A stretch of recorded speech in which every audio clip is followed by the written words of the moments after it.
Hello hello hello, कैसे हो? मेरा नाम है दिव्यांशु एंड आज हम लोग जो है पढ़ने वाले हैं ड्रग एब्यूज़ के बारे में।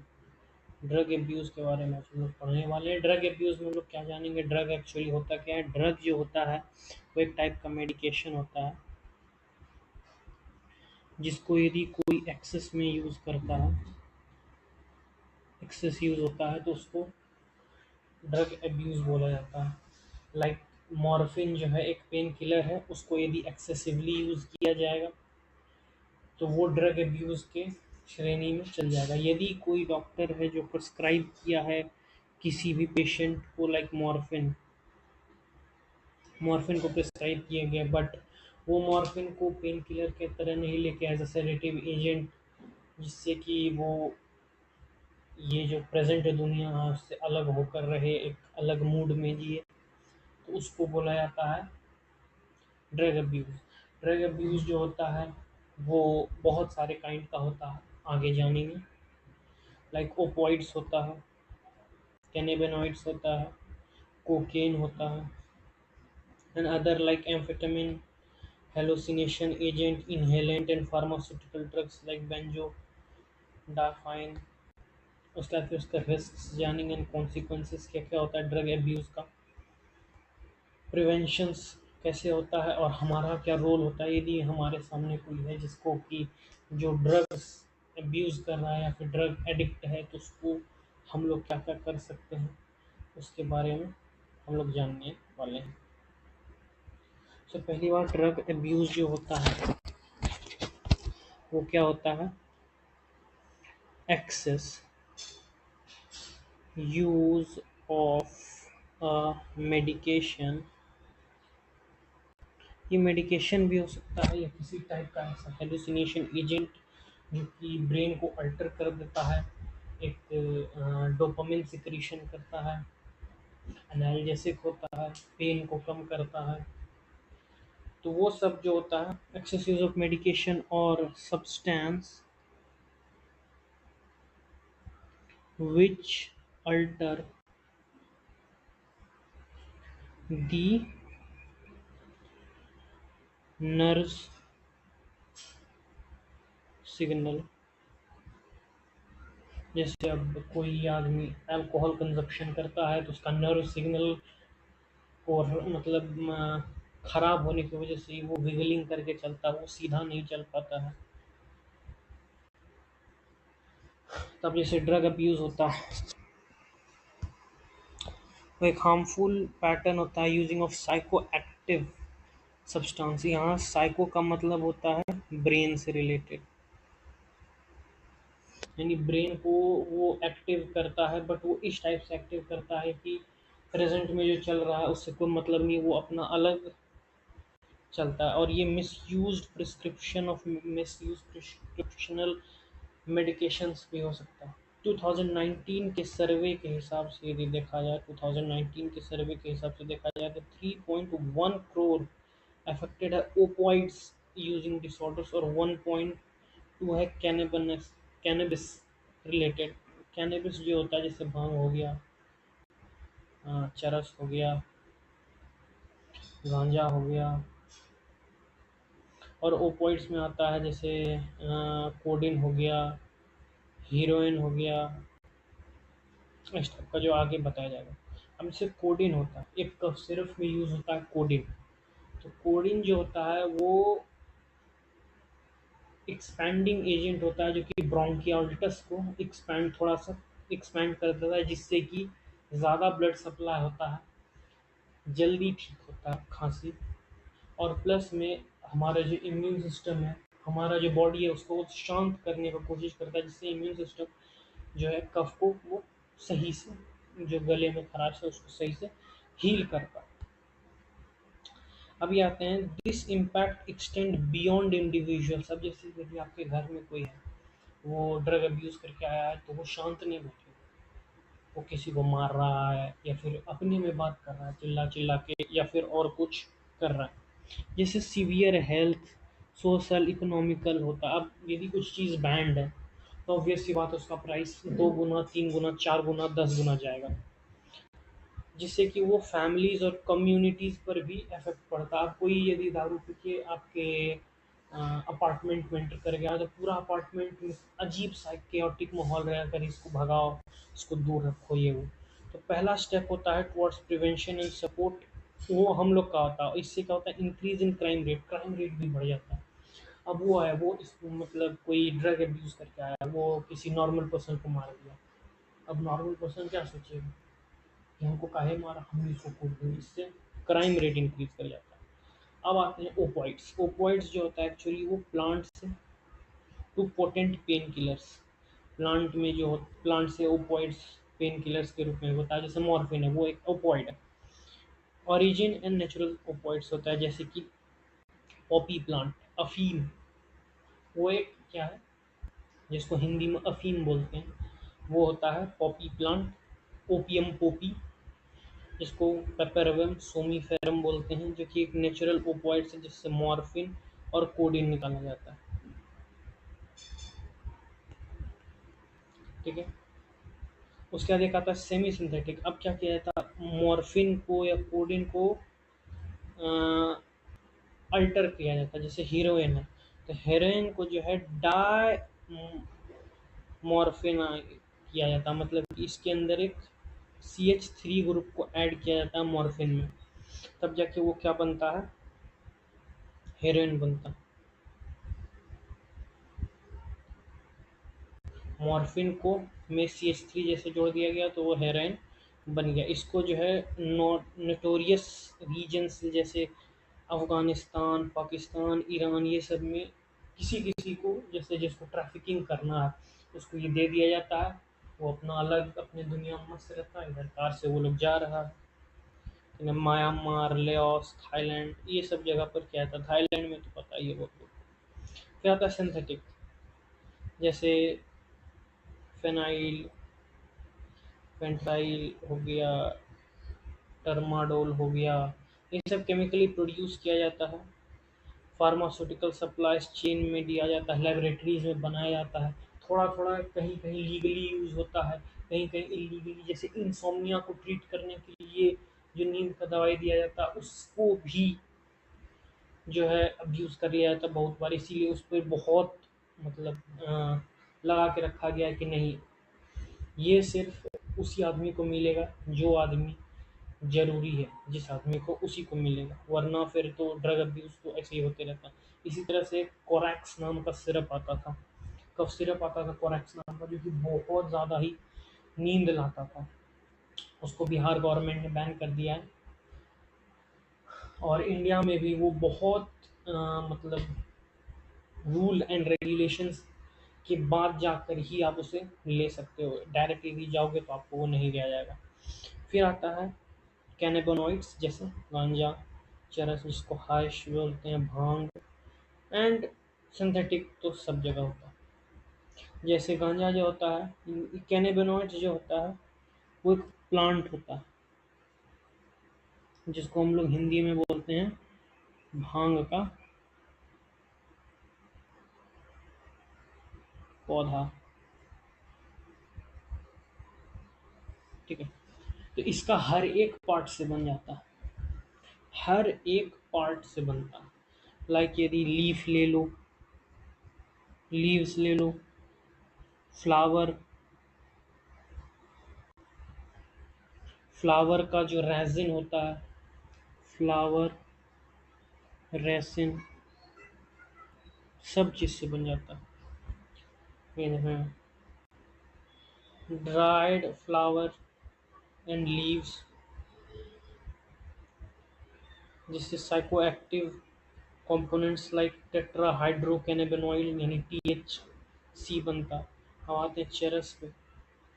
Extracted from, resin is extracted from cannabis plant often hand rubbed, यानी कि उसका जब फ्लावर का जो पॉलिनेटिंग एजेंट होता है उस पर यदि घसोगे तो उससे जो रेजिन निकलता है, उस रेजिन को हटाकर जो है फिर क्या जाता है, rubbing freshly Himalayan region to potent concentration. अब वो होता है कि उसमें कितना कॉन्सेंट्रेशन में उस हिसाब से होता है। अब जैसे हिमालयन रीजन में जाओगे तो ज़्यादा कॉन्सेंट्रेटेड होगा।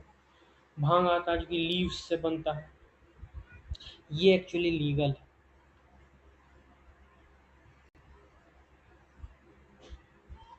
ये जो है लीगल है, ये इलीगल नहीं है। आप प्लांट का जो ये वाला पार्ट है वो आराम से यूज़ कर सकते हो, यूज़ होता रहता है ये सब।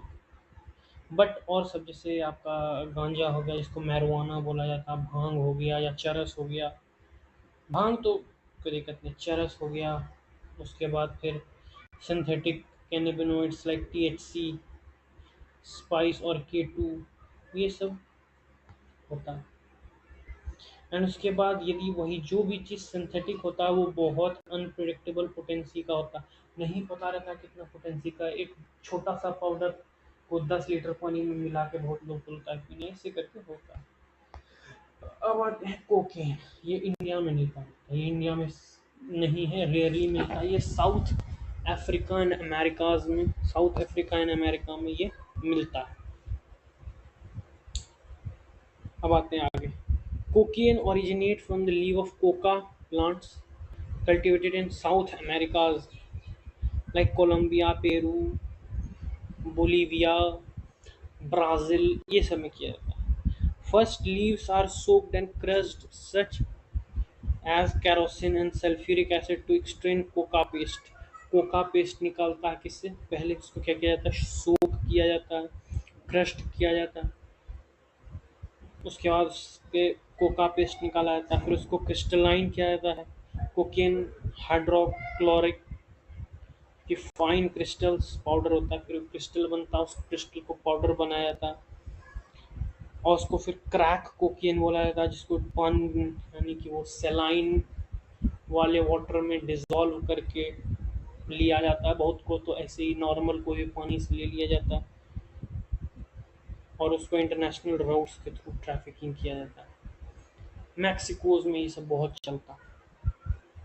अब आते हैं अदर अब्यूज्ड सब्सटेंसेस, जो कि किससे बनता है? केमिकली बनाया जाता है, यानी लेबोरेटरीज में बनाया जाता है। जैसे एम्फिटामिन, जैसे मिथाइल एम्फिटामिन, जो कि ब्रेकिंग बैड के अंदर बहुत अच्छे से दिखाया गया कि किस तरह से क्या होता है, कैसे बनता है। using precursor chemicals known for powerful stimulant effect। फिर आता है हेलुसिनेजन, जैसे एलएसडी, जो कि किससे बनाया जाता है? फंगस से बनाया जाता है। अब यदि कोई किसी ने लास्ट ऑफ अस देखा होगा तो उसमें पता रहता है कि एलएसडी ना, मतलब एलएसडी तो नहीं लेकिन फंगी ही क्या क्या कर सकता है फंगी के, पर ये वो बहुत अच्छा मूवी, मतलब अच्छा वेब सीरीज बनाई गया। फिर कुछ कुछ आता है इनहेलेंट्स, जैसे आपने कभी कभी कोई ना कोई वीडियोस में देखा हो जिसमें कोई ग्लू सूंघ रहा है, कोई पेंट सूंघ रहा है, नेल पॉलिश रिमूवर, बहुत लोगों ने वाइटनर का नशा भी किया होगा। वो सब एक्चुअली में जो है वो होता है intoxicating fumes, poison and health risk होता है। फिर फार्मास्यूटिकल होता है ड्रग्स। ये एक्चुअली में जैसे कोई मेंटल पेशेंट है, वो बहुत फिजिकल एक्टिविटी कर रहा है, उसको शांत करना, तो उसमें ट्रैंक्यूलाइजर्स के रूप में दिया जाता है। जैसे codeine are frequently derive from legal supplier chain, लेकिन इसको अब्यूज़ भी किया जाता है। तो उसका आप क्या ही कर सकते हैं, अब्यूजेशन। तो अब जानते हैं हम लोग कुछ कुछ एक्स्ट्रा पॉइंट्स। जैसे ओपॉइड्स जो होता है उसका रिसेप्टर्स जो है सीएनएस और जीआईटी ट्रैक्ट में होता है। इसीलिए यदि कोई ओपॉइड्स पर हाई रहता है तो उसको उल्टी ज़्यादा यदि होता है तो उसको उल्टी होना, चक्कर आना, ये सब होता है। जैसे हीरोइन में यदि ज़्यादा कोई अब्यूज़ कर लेता है, ज़्यादा अमाउंट में ले लेता है, तो उसको बहुत ज़्यादा उल्टी होना मतलब होता है। एंड हीरोइन जो होता है ये एक वाइट ओडरलेस बिटर क्रिस्टल होता है, इसीलिए इसको खाया नहीं जाता है, यानी कि माउथ के थ्रू इनटेक नहीं किया जाता। ये स्नॉर्टिंग यानी कि नोज़ के थ्रू या इंजेक्शंस जो पानी में मिला के किया जाता है उसके थ्रू किया जाता है। एंड ये है पोपियम, ओपियम पोपी का एक बहुत डिटेल्ड एक्सप्लेनेशन कि किस तरह का होता है। ये फ्लावर है, ये इससे ही रेज़िन निकाला जाता है, ये इसका लीफ है। तो ये हुआ। फिर आता है कैनाबिनॉइड्स में, ये जो होता है ये cardiovascular system of the body करता है। इसका मतलब इसको यदि कोई इंजेक्शन करता है तो उसका हार्ट बीट बहुत स्पीड हो जाता है, इसी वजह से और स्पीड होता है और उसके दिमाग पर असर पड़ता है। इसी वजह से यदि कोई उसको लेता है तो उसे ये हवा में उड़ने की अनुभूति होती है, कि ऐसा लगता है कि वो हवा में उड़ रहा है। और ये है उसका कैनाबिनॉइड्स का पत्ता, इस तरह का होता है। ये बहुत टाइप का होता है, बहुत बहुत सारा ऐसा ऐसा प्लांट होता है जिसका पत्ता इसी टाइप का होता है। बहुत लोग उसको कैनाबिनॉइड समझ लेता है, बट एक्चुअली होता नहीं। ठीक है, कोकेन जो होता है वो न्यूरो ऑफ डोपामिन को हिट करता है और अल्टर करता है, जिससे सेंस ऑफ यूफोरिया आता है। इसका मतलब इंटेंस हैप्पीनेस, जॉय वाला फीलिंग है। ऐसा लगेगा एकदम मस्त खुशी का माहौल है, एकदम मस्त लगेगा, अच्छा लगेगा। और यदि ज़्यादा हो जाएगा तो फिर हेलुसिनेशन होने लगता है, पता नहीं चलता है कि सामने में वो आदमी है या नहीं है। फिर टोबैको जो मोस्टली सारे जो है ये लेबर लोग जो काम करते हैं वो लेते हैं, उस वो ब्लड प्रेशर को इंक्रीज करता है, जिसकी वजह से ऑक्सीजन ज़्यादा मिलता है बॉडी में और ज़्यादा वर्क हो सकता है इससे। ठीक है, अब आते हैं risk and consequences of drug abuse. Drug abuse का रिस्क क्या होता है और कॉन्सिक्वेंसेज क्या होता है। पहला होता है ड्रग अब्यूज का कि वो हेल्थ रिस्क रहता है, सीवियर एडिक्शन से हेल्थ रिस्क रहेगा, ऑर्गन डैमेज होगा क्योंकि ब्लड प्रेशर इंक्रीज करता है, CNS and digestive system GIT का जो है वो रिसेप्टर्स से बाइंड करता है, तो उससे क्या होता है, बाइंडिंग होने की वजह से थोड़ा सा उसमें प्रॉब्लम आना शुरू हो जाता है। डिप्रेशन एंड साइकोसिस होगा, weak immune system, vulnerable to illness, क्योंकि इम्यून सिस्टम यदि वीक होगा तो ऑब्वियस सी बात है ओवरडोज जो होगा फेटल रिस्क दे सकता है, ज़्यादा यदि ले लेगा, ज़्यादा टोबैको कंज्यूम कर लेगा, ज़्यादा ब्लड प्रेशर बढ़ेगा एंड हार्ट फेलियर से वो, सॉरी, हार्ट अटैक से वो मर सकता है, कार्डियक अरेस्ट हो सकता है। सोशली भी ड्रग अब्यूज़ बहुत ज़्यादा होता है, एक एकेडमिक फेलियर होता है क्योंकि ड्रग अब्यूज़ करने के बाद फिर माइंड पर बस वही चढ़ा रहता है कि हमको उसी स्टेट में रहना है, कैरियर का डिस्ट्रक्शन हो जाता है, क्राइम रेट्स इंक्रीज कर जाता है, इन्फेक्शियस डिजीज़ का बढ़ना जैसे एचआईवी, हेपेटाइटिस सी, किससे होता है, वो शेयरिंग ऑफ निडल्स। यदि कोई हीरोइन ले रहा है तो ऐसा इतना तो लोग के पास नहीं रहा कि वो लोग एक आदमी एक ही यूज़ करेगा, सब शेयर कर लेगा। लीगली इनलीगल किया गया narcotics, drugs and psychotropic substance 1985 में, जो सीवियर पेनल्टीज़ है, लॉन्ग प्रिजन सेंटेंस है, लेकिन ऐसा कुछ होता नहीं है। एडोलेसेंस में ये सब बहुत ज़्यादा होता है क्योंकि पीयर प्रेशर होता है, स्ट्रेस होता है, क्यूरियोसिटी आता है कि अरे कैसा होता है देखेंगे, लैक ऑफ अवेयरनेस, पता नहीं होता है कि क्या होता है क्या नहीं होता। अब हम लोग का क्या क्या रोल है, प्रिवेंशन एंड योर रोल। पहला अवेयरनेस इज देखिए, यदि कि लग रहा है कि कोई आसपास में ऐसा आदमी है जो ड्रग अब्यूज़ कर रहा है, कॉमन टैक्टिक्स होता है ड्रग पेन बताना कि भैया ये ऐसा कर रहा है, जैसे मद निषेध करके आता है जो कि अभी इन ये बिहार में अल्कोहल के लिए है, तो उसी टाइप से वही उन लोग को भी बता सकते हैं, नारकोटिक पीपल्स को बता सकते हैं कि हाँ भाई ये ऐसे ऐसे कर रहा है, मेरा रूममेट है, हम आपको बता दिए, हम इसमें कोई भी वो नहीं। और दूसरा डेवलप रिफ्यूज़ल स्किल, जैसे कि यदि आपको कोई बोले कि ठीक है तुम हमको दो, कोई बोल रहा है ना कि लो तुम भी थोड़ा सा ट्राई कर लो, तो नहीं, हमको नहीं करना। Confidence of saying no to peer pressure and resist temptation, लगेगा कि वो कर रहा है तो हम भी करें, बट फर्म रहना, काम रहना, वो है। इम्ब्रेस हेल्दी लाइफ, जैसे स्पोर्ट्स हॉबीज़, ये सब कब रखता है, जब कुछ करने को नहीं होता उस समय ये ज़्यादा चलता है। अब यदि कोई है, हो चुका है, तो वो ओपनली पेरेंट्स से बात करे, teachers, school counsellors and trusted adults से बात कर सकता है, जो कि प्रोवाइड करता है गाइडेंस एंड सपोर्ट। एंड उसके बाद फिर वही है कि हेल्प लाइन्स रहता है नारकोटिक वाला, उसको फ़ोन करके बोल सकते हो। और यदि एक बार हो गया तो रिकवर पॉसिबल है, आप लोग अलोन नहीं हो, इस जर्नी में बहुत लोग हैं ऐसे जो मोटिवेशंस होते हैं, वो ले सकते हो। इसमें सबसे मेन है कि भाई मत करो, क्यों करना, करने से कोई फ़ायदा तो है नहीं, है कि नहीं? उल्टा मार खाओ। ठीक है, चलते हैं, आएंगे, बहुत दिन बाद आए, अब ये वीडियो रेगुलर रहेगी। Thank you for your patience and cooperation. मिलते हैं अगले वीडियो में। होप आपको ये वीडियो अच्छी लगी हो। धन्यवाद।